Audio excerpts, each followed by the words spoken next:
Open your account. Select the Insert Telegram. Here you will find the token.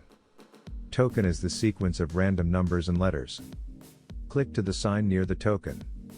Then, click to the inscription to vfxAlert bot. You will see the badge of vfxAlert Telegram. Click to the Open Telegram. The Telegram bot will open. It will offer you to select the command. Click to start. Then the bot will ask you to enter your token. Copy the token to the line. Bot is connected to vfxAlert account. Then, you can go to the account.